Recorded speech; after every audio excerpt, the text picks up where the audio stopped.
ورا كل فئة منتجات ناجحة في أي متجر إلكتروني في شخص بيديرها من أول اختيار المنتجات لحد تحقيق الأرباح، وده دور الكاتيجوري مانجر. الكاتيجوري مانجر هو الشخص المسؤول الأول عن الفئة بالكامل داخل المتجر أو داخل الشركة.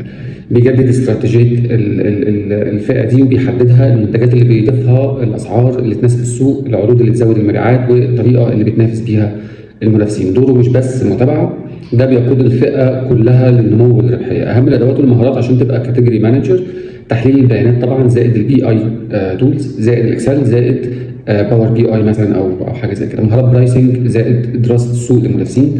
خبره في السيلر سنتر والماجنتو والشوبيفاي، الاي كوميرس بلاتفورمز عموما حتى لو في السعوديه مثلا سله وزد.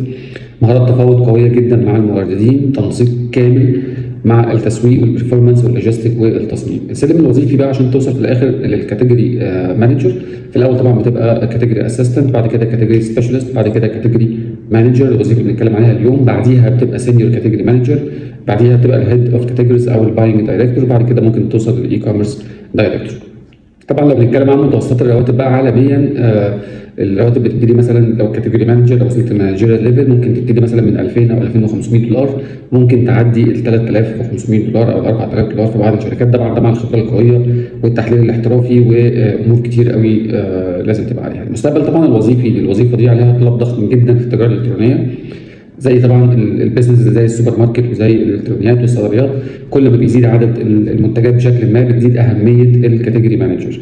لو عاوز بقى تبقى كاتيجوري مانجر في يوم من الايام او تعمل حتى شفت كارير للمجال ده، لازم تبدا في الاي كوميرس او المشتريات او اداره المنتجات في العموم. اتقن اكسل وتحليل المبيعات كويس جدا، افهم البرايسنج وطرق تقييم المنتجات، طور دايما عندك مهارات التفاوض واداره الموردين، اشتغل على بناء رؤيه كامله لموضوع الفئه، مش بس مجرد متابعه يوميه والكلام ده. الكاتيجوري مانجر هو صاحب القرار في فئته، هو الشخص اللي بيحدد هل الفئه دي هتكبر ولا هتختفي.